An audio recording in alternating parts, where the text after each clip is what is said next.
Ang pag-uusapan po natin today, bago po tayo sama-samang manalangin, mamaya, is the power of assembling together.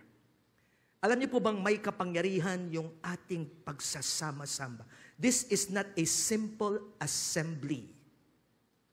Because everyone is expectant na meron pong mangyayari. Yan po ang karanasan ng mga disciples. If you will look the book of Acts chapter 1 and chapter 2, they assembled together at naka-experience po sila ng tremendous power, yung pong empowering of the Holy Spirit. In Acts chapter 4, verse 31, after po ng persecution, ang unang ginawa po nila, they assembled together. At ano pong nangyari? Yung lugar kung saan po sila nagkakatipon ay nayanig.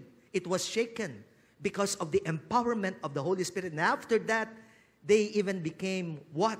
Even stronger, courageous, bold in preaching the Word of God. In Acts chapter 13, habang po sila'y nag-assemble in prayer and fasting, they receive, hallelujah, a powerful direction na magkakaroon po ng mission.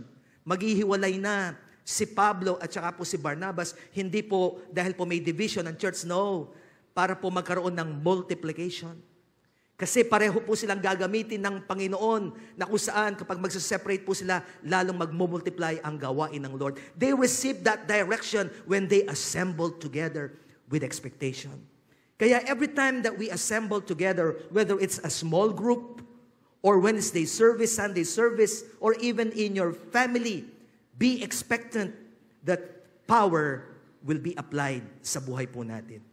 Ang purpose po ng ating assembly for tonight, unang-una, ay meron po tayong pure expression of our love to God and others. Kapag sinabi natin pure expression of love, narito po tayo sapagkat totoong mahal natin si Lord. Hindi dahil nasabihan lang po tayo ng ating leader. This is a personal choice that we are here because our love for God is so pure. Maari yung mga iba dito naglakad lang na kayo po'y nakapunta po dito. O yung iba kahit hindi po maganda yung pakiramdam, ayaw nila mag-absent, nandito pa rin sila. Why? Sapagkat puro yung pag-ibig sa Panginoon. Isipin niyo po yung mga taga-magalang, nagipag-prayer meeting pa po dito. Nandito po sila. Gusto po nilang samahan po tayo para po tayo ay magkaisa sa panalangin. At yung po mga naka-online, I do believe na kahit nanonood po sila, hindi po sila natutulog. Bagamat hindi natin sila nakikita, alam ko po, puro ang pag-ibig ninyo sa Panginoon at engaged kayo habang kayo po'y nanonood, saan man kayo naroon. And not only that is our pure love to one another. Mahal niyo po ba yung katabi niyo? Gusto po nating ipahayag yung pong love natin sa ating pong mga kapatid. Pwede naman po tayong nasa, bahay, di ba? Pwede. Pero bakit pa po tayo pumupunta po dito? Kasi gusto rin po nating ipahayag yung pag-ibig natin sa bawat isa. Actually, your mere presence is a strength to everyone. Ako po, lumalakas po ako every time na nakikita ko po kayong nagpapatuloy kayo sa gawain ng Panginoon. Di ba si Pablo, ganun siya? Sino ang aking korona? Sabi ng Panginoon, kayo ang aking korona. Bakit sa tuwing nakikita ni Pablo na nagiging masigasig ang mga Kristiyano, nagbubunga yung kanyang pagtatrabaho, nakakalimutan niya ang kanyang kapaguran at ang nararamdaman niya yung lakas ng Panginoon. Saan ka ba makakakita ng isang lingkod ng Panginoon nasa loob ng bilangguan pero napakalakas niya? Bakit? Kasi nakikita niya yung bunga niyang kanyang pagpapagal at sakripisyo. Walang sinabi yung pagkabilanggo po niya doon sa mga bunga ng kanyang mga ginawang pagpapagal. Kaya every time na nakikita po namin kayo na nagpapatuloy, nagsisilbi po kayong kalakasan sa mga lingkod ng Panginoon. Another is our personal empowerment. Narito na rin po tayo, magpa-empower po tayo sa Panginoon. Because every day is a battle. Hindi po tayo kontento sa linggo lang and it's good for 7 days yung ating empowerment. Actually, our empowerment must be every day.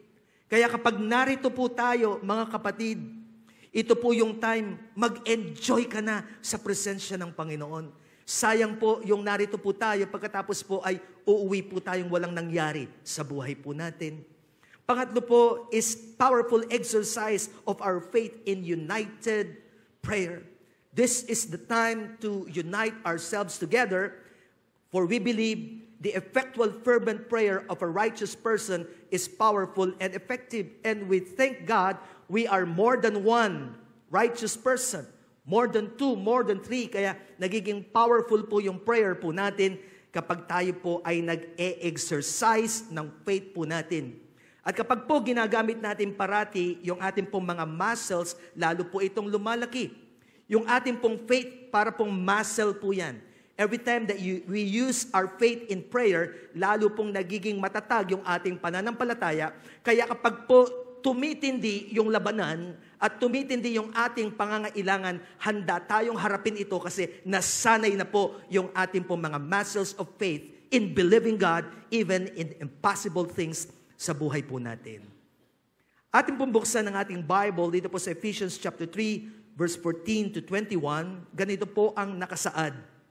For this reason I bow my knees before the Father, from whom every family in heaven and on earth is named, that according to the riches of his glory he may grant you to be strengthened with power through his Spirit in your inner being, so that Christ may dwell in your hearts through faith, that you, being rooted and grounded in love, may have strength to comprehend with all the saints what is the breadth, the length, and the height and depth, and to know the love of Christ that surpasses knowledge, that you may be filled with all the fullness of God. Now to him who is able to do far more abundantly than all that we ask or think, according to the power at work within us. To him be glory in the church and in Christ Jesus throughout all generations, forever and ever. Amen. There are 4 things we need to grasp to experience power in our assembly na makikita po natin sa ating pong binasa. 1 is God's expression of love. 2 is God's empowerment. 3 is God's endorsement. And 4 is God's exaltation. Una po nating titignan is the expression of God's love. Ang sabi po ng verse 17b, that you, being rooted and grounded in love, mas maganda po yung translation po sa Tagalog. Dalangin ko na ang pag-ibig ang maging ugat at pundasyon sa lahat ng inyong gawain. Gusto niyo po ba yon? Na ang pag-ibig ang siyang ugat at pundasyon ng lahat ng ating gawain. Bakit ito po nasabi ni Pablo? Because we learn to love because Jesus first loved us. Dahil naiintindihan natin yung expression ng love ng Panginoon, tumitindi rin po tayo sa pag-ibig sa Kanya, at ang nagiging pundasyon ng lahat ng ating ginagawa ay pag-ibig. Ang ganda po nun. Ako po ay nagpipreach because I love the Lord. You are there worshiping the Lord because you love Him. You are being a care group leader because you love Him. Yung po mga nagka-camera po dito, yung nasa taas, nandyan sila because they love the Lord. Pati ho sa relasyon, mahal ko yung asawa ko kasi mahal ko si Lord. The foundation of everything that we are doing is because we love God.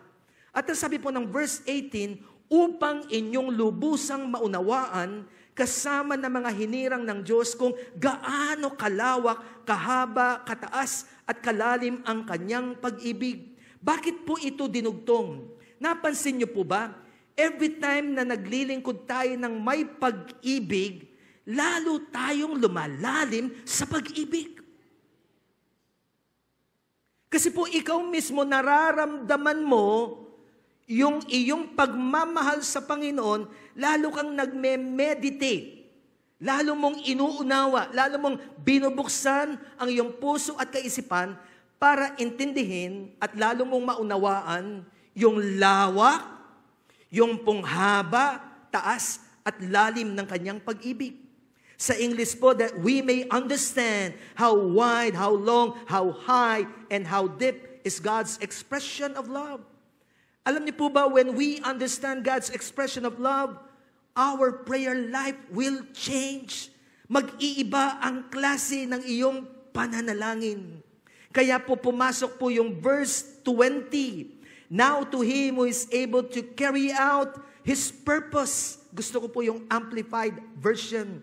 Now to Him who is able to carry out His purpose and do super abundantly more than all that we dare ask or think, infinitely beyond our greatest prayers, hopes, or dreams, according to His power that is at work within us.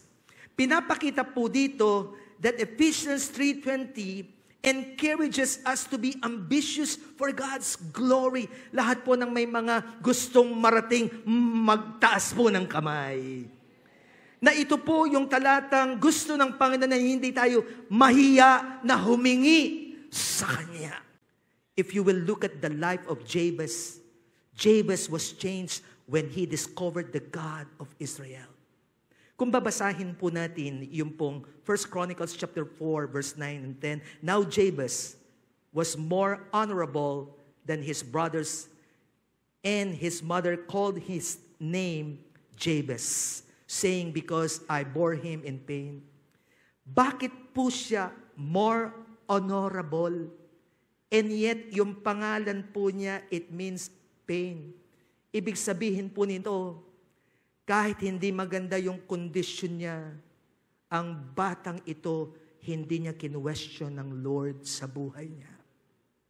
Makikita natin sa laman ng kanyang panalangin kung gaano niya kakilala ang Panginoon. Kung gaano siya nagtiwala sa Panginoon kahit hindi maganda yung naging kalagayan niya. Kaya tinuring pa rin siyang more honorable than all these people. Maaring ang gaganda ng pangalan ng kanyang mga kapatid, pero ang pangalan niya, it means pain. But look at the prayer of this person. The prayer life was changed because he knew who God is sa buhay niya. Kapag kasi kilala mo ang Panginoon at naiintindihan mo yung lalim ng pag-ibig niya sa atin, mag-iiba ang iyong panalangin.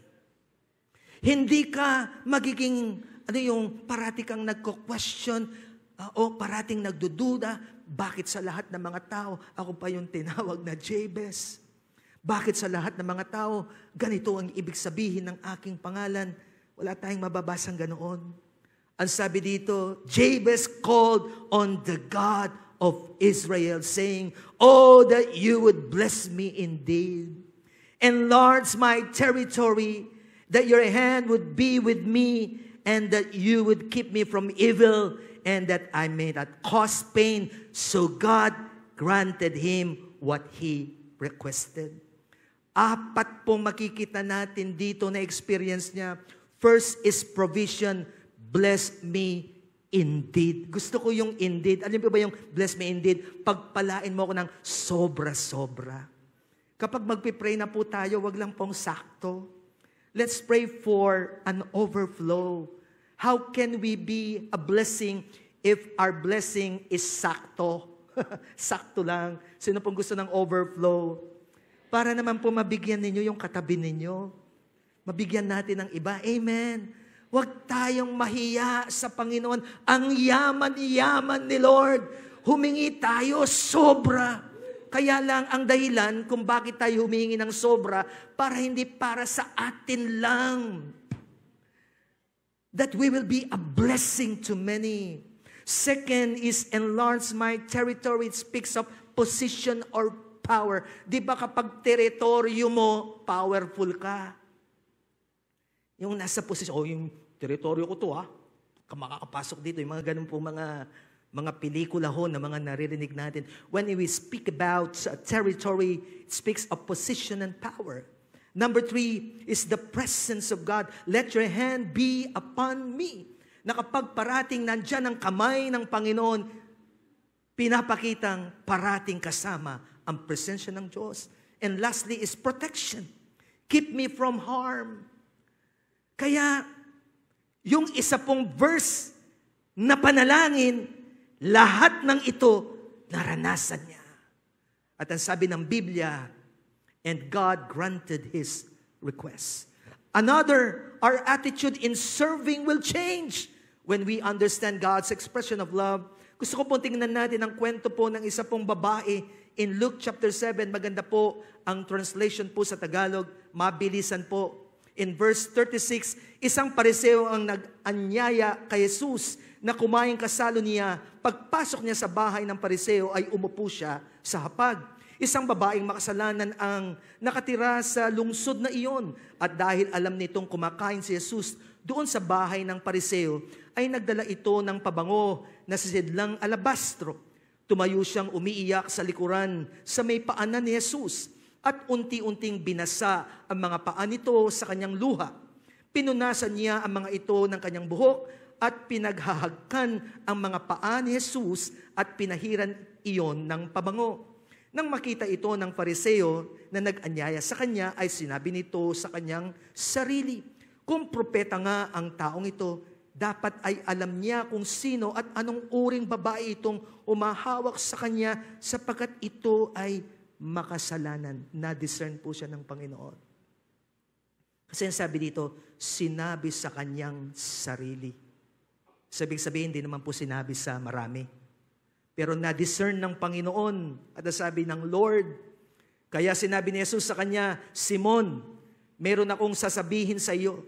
Sige po, Guro, sagot ni Simon. May dalawang umutang sa isang tao.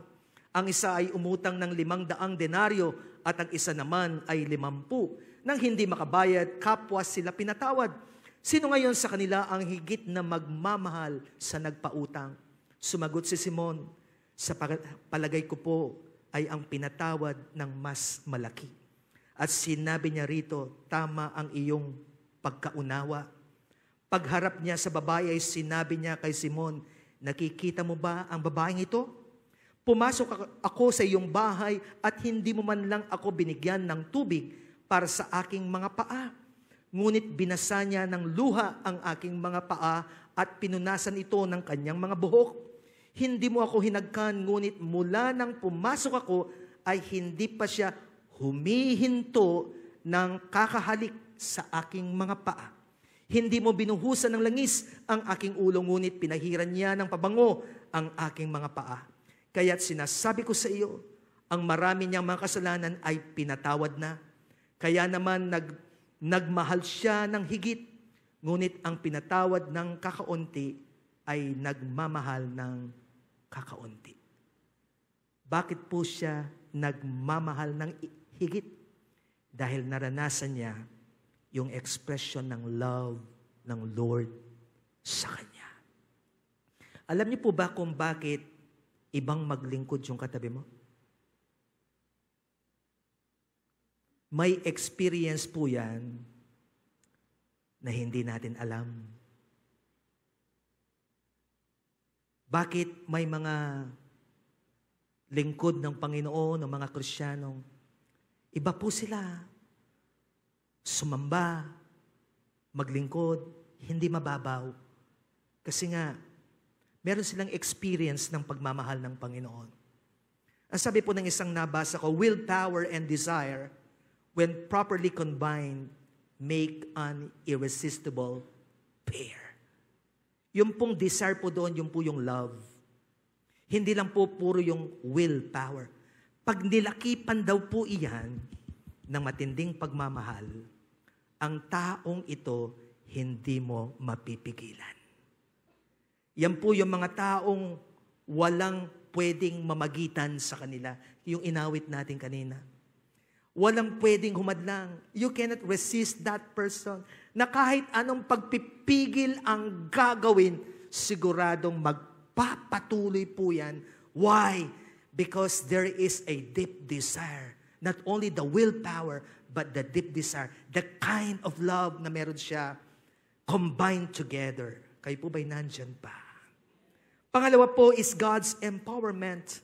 Ang sabi po ng verse 19 sa Tagalog, at lubos na maunawaan ng pag-ibig ni Kristo ng higit sa Kanya na kayang abutin ng kaalaman upang kayo'y mapuno ng lubos na kapuspusan ng Diyos. Ang sabi po sa Amplified Version, and that you may come to know practically, through personal experience, the love of Christ which surpasses mere knowledge, without experience.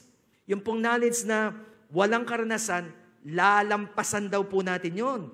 That you may be filled up throughout your being to all the fullness of God, so that you may have the richest experience of God's presence in your lives, completely filled and flooded with God Himself. Kaya ito po ang aking binasa. Gusto ko pong bigyang diin po yung completely filled and flooded with God Himself. Yung pong filled and flooded, ito po ay kumakatawan po sa tubig. Flood. In filling. You know why? Because empowerment comes from soaking in the presence of God. Something happens kapag po tayo nagpapakapuspos sa panahon na tayo po ay nananatili sa presensya ng ating Panginoon. Yung pagbababad sa Kanyang presensya. Ang sabi po ni Oswald Chambers, keep your life so constantly in touch with God that His surprising power can break through at any point. May time po sa buhay natin, kailangan natin yung pong power. At iyan po ay automatic lalabas. Wala pong anumang struggle kapag constantly in touch po tayo sa Panginoon. Anytime that we need the power of God, yan po ay lalabas. Kasi you are constantly in touch with God. Kailan po tayo nag-i-struggle? Kapag kulang tayo ng soaking. Kapag kulang tayo ng in touch with God. Ang sabi po ni Corrie ten Boom, if the devil cannot make you sin, he will make you busy. Why? Both sin and busyness have the exact same effect. They cut off your connection to God, to other people, and even to your own soul. Kaya yan ang ginagamit ngayon. Maaring hindi tayo nagkakasala, pero sumosobra tayo sa ating pong busyness. Ang sabi nga po nung isang pastor na akin narinig, be careful that you are already busy with the kingdom and not with the king. Pwede po palang maging busy po tayo sa ating pagtatrabaho sa gawain ng Panginoon. Pero hindi na po sa hari ng kingdom ang ating Panginoon. Pwede po palang naglilingkod ka, ginagawa mo yung trabaho, pero nakakalimutan mo yung tunay mong pinaglilingkuran, ang ating Panginoon. Tinama ako ng Lord doon sa time na yon. Kaya ngayon po, nag-e-enjoy po ako sa aking mga preparations. Kasi lahat ng ginagawa ko ngayon, di ba nabanggit ko po minsan, everything that we are doing today, it's no longer a work, but it is a devotion to God. So whenever you are doing something, that's your devotion to God. It comes from your heart filled with love. And when we do that, there is no struggle. Yung pong power ay kumikilos po sa buhay natin. Kaya nga, yan po yung number 3, yung pong God's endorsement. Ang sabi po ng Ephesians chapter 3 verse 20, now to Him who is able to do far more abundantly than all that we ask or think according to the power at work within us. Ang meaning po ng endorsement, an act of giving one's public approval or support to someone. It means recommendation, backing up. Makinig po kayo dito. This is very important. Alam niyo po kung paano tayo nire-recommend ng Lord kapag nagpo-flow yung power niya sa buhay natin, na parang sinasabi niya sa marami, yan ay lingkod ko. It is not only our title, our ability, Hindi lang po yung ating education, position, but the power that is flowing in your life. Yan po ay endorsement ng Panginoon na pinapakita niya, lingkod ka ng Panginoon. Di ba, yung pong mga apostles, noong pong nag-flow yung power sa kanila at nakita po sila ng mga aral, ng mga leaders of the Israelites, leaders of the Jews, leaders po ng mga tao nandoon, namangha po sila. Bakit? Endorsement kasi ng Panginoon, yung pong power na nagpo-flow sa kanila, hindi nila may kaila iyon. At sabi nila, napansin nila na sila'y mga kasama ng ating Panginoon. Pero kung walang nag-flow na power, alam niyo po, lalampasan lang po sila. Hindi po sila pakikinggan. Wala kasi yung endorsement ng Panginoon. Kaya mga kapatid, ano yung endorsement ni Lord? Yung nagpo-flow, yung power niya every time that we are serving people. It is automatic. Wala pong struggle. Kapag po tayo directly connected, in touch sa nagmamay-ari ng lahat. Kaya nga po, enjoyin lang po natin yung ating pong soaking sa presence ng Lord. Para kapag po tayo naglilingkod, wala pong struggle sa ating pong ginagawa. Hallelujah. Gusto niyo po ba yun? Naka-backup si Lord sa atin. Sinusuportahan po tayo. Kaya pati po yung mga signs, wonders, and miracles ay nagpo-flow because those are endorsements from God. Lastly po is God's exaltation. Ephesians chapter 3 verse 21, to Him be glory in the church and in Christ Jesus throughout all generations, forever and ever. Amen. Everything we do and attain is for God's exaltation. Lahat po ng aking mga binanggit kanina, this is not for our own exaltation. Everything, the end of all these things is for God to be glorified. Siya ang maitaas. Kaya maging sa oras pong ito, siya po ang ating itataas. Siya ang ating pararangalan. Kaya wag po natin kakalimutan po ito na para maranasan po natin yung power in our assembly, we need to grasp, hallelujah, the expression of God's love, yung kanya pong empowerment, yung kanya pong endorsement, at saka po yung kanyang exaltation. Pwede po bang tumayo tayo ngayon sa presensya ng Panginoon? Yung number 3 na binanggit ko po kanina, why we are here, is to exercise our faith, believing that when we join together, magkakaroon po ng power ang ating panalangin. Are you ready to exercise your faith in prayer? Thank you, Jesus. Habang tumutugtog po yung ating po mga musician, kuha po tayo ng mga partners po natin. Sa isa pong grupo po, 3. Thank you, Jesus. Kung kayo po ay nasa bahay, if you want to engage, you pray. Mag-isa ka o 2 kayo, 3. When we are obedient in what we are doing, there is a blessing. Ngayon, ganito po ang gagawin natin. If you will open your mind and heart to the Lord will speak to you what to pray para sa iyong kapatid. Sige po. Tanungin mo mismo ang Panginoon para mag-exercise nga po tayo ng ating faith. Exercise natin yung pong gifts of the Holy Spirit. Hindi natin tatanungin yung ating katabi. Ang tatanungin natin si Lord. Lord, ano pong gusto mong ipag-pray ko sa aking kapatid sa oras na ito? And let us grow in intercession today.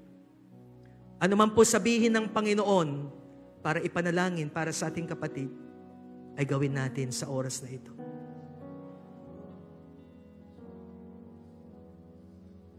Hallelujah.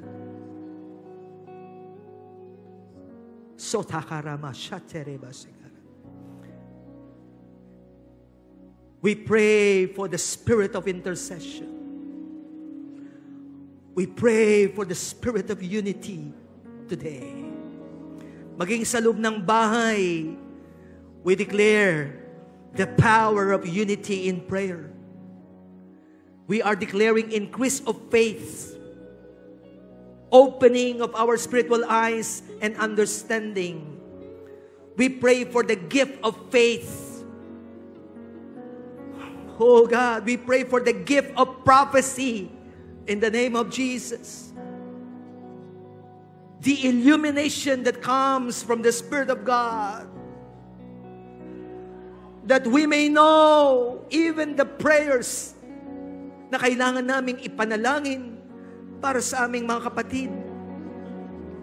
In the name of Jesus. Oh, hallelujah. Thank you, Jesus. Thank you, Jesus.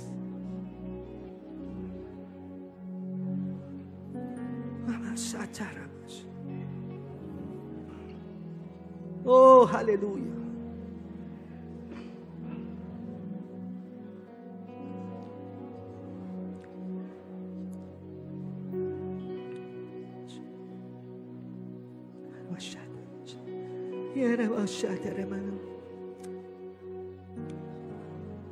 Hallelujah. Yes, God, yes, God, yes, God. Oh, we bless you, we bless you. Thank you for the atmosphere of your presence. We thank you for the fire. We thank you for the greater anointing in prayer. Oh, yes, Lord. Thank you for the presence of your Spirit. It is flowing, Lord God, in our midst. Without any struggle, we just can feel that we are praying in the Spirit, Lord God, today. Hallelujah. Salamat po. Salamat po, Panginoon. Hallelujah. Oh, yes, Lord. Yes, God. Yes, God. Holy, holy, holy, holy, Holy Spirit. Yes, Lord. Dinggin mo, Panginoon, ang aming mga panalangin sa oras na ito. Thank you for revealing the prayers that need to be prayed, Lord God, today. Thank you for a revelation. Thank you for the illumination.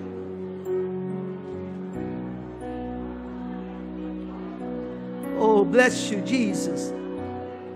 Bless you, Jesus.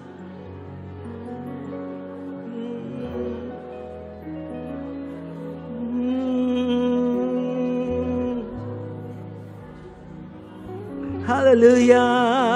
Oh, yes, Lord.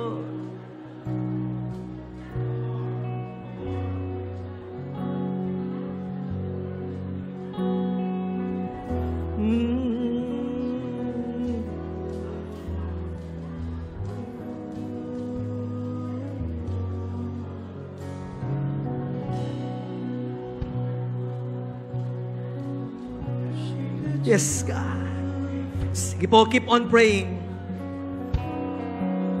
May mga ilang minuto pa na tayo po'y makakapanalangin. Oh, yes, God.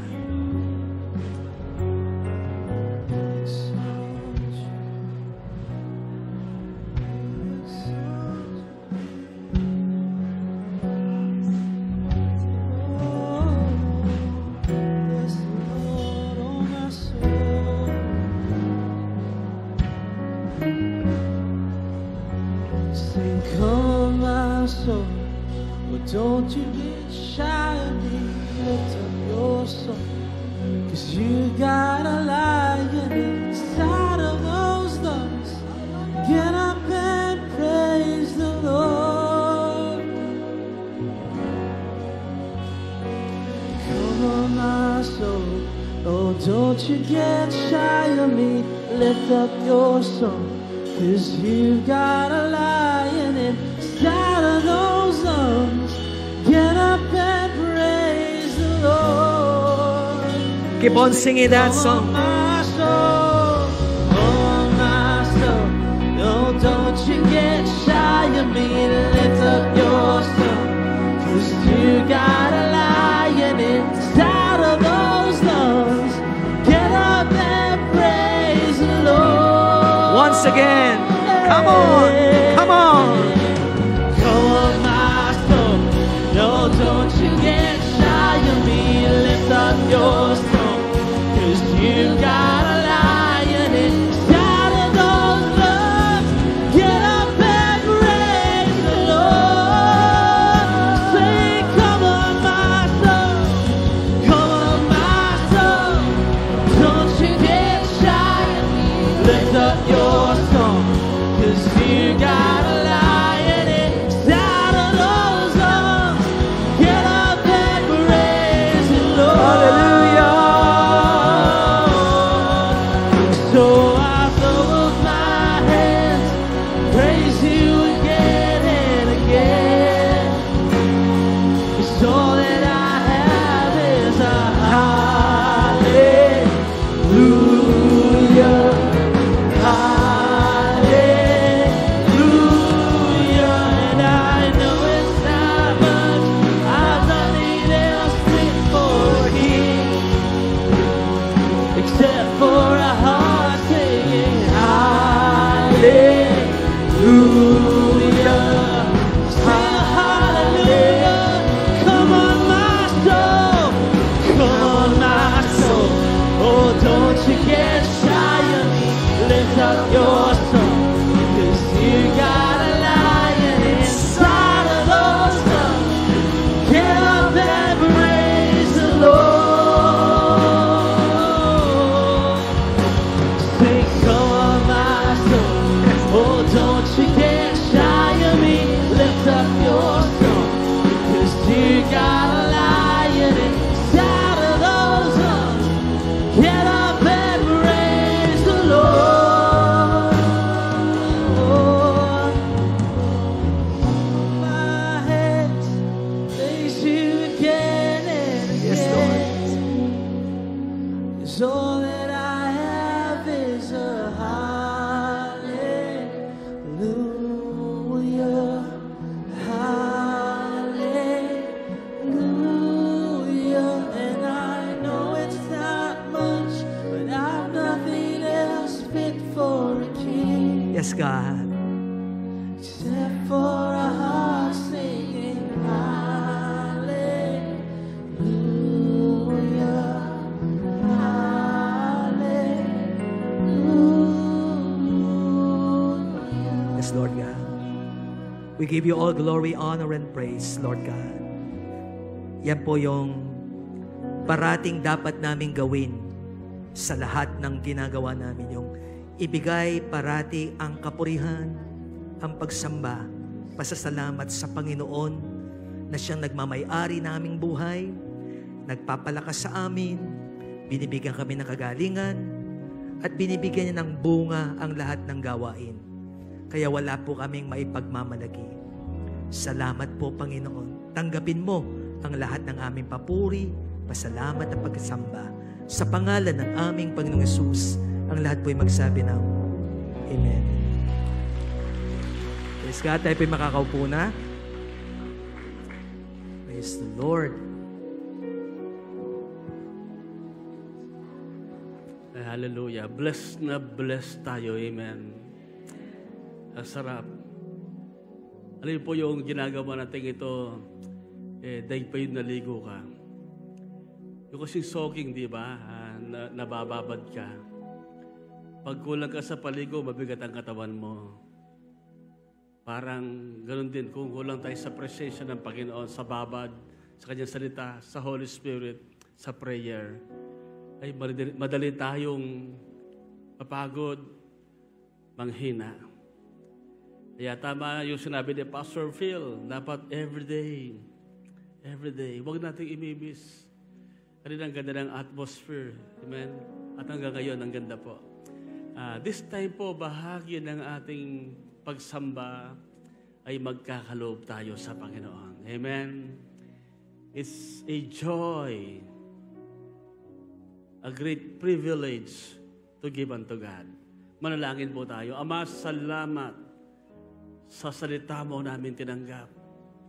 Sa mga panalangin binigkas kanina na mangyayari yon, Lord God. Kulang po yung aming salita para pasalamatan ka. And we can never repay you, Lord God. Money aren't enough. But as we give tonight, it is an expression of our gratitude. And we want to honor you through our giving. Maging mga nasa online at sa bawat nandito ngayon. Salamat po ng marami. Malwalhati kayo't madakila. Sa pangalan po ng aming Panginoon Hesus ang aming panalangin. Amen, amen. God bless you po sa ating pagkakaloob.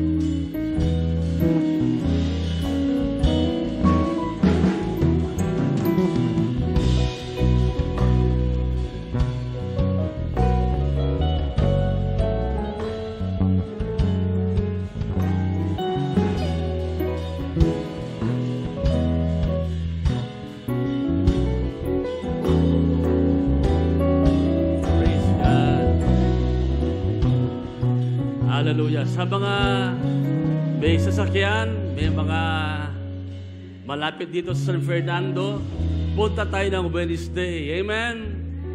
Iba po yung nandito tayo. Talagang iba yung mararanasan natin. Iba yung nasa online, pero mas iba yung nandito tayo sa actual face-to-face worshiping God. Hallelujah. Now, this coming Monday, meron tayong gagawin. Napakahalaga nito. Sapagkat marami nagkakasakit ngayon, maraming nagkukulang ng dugo.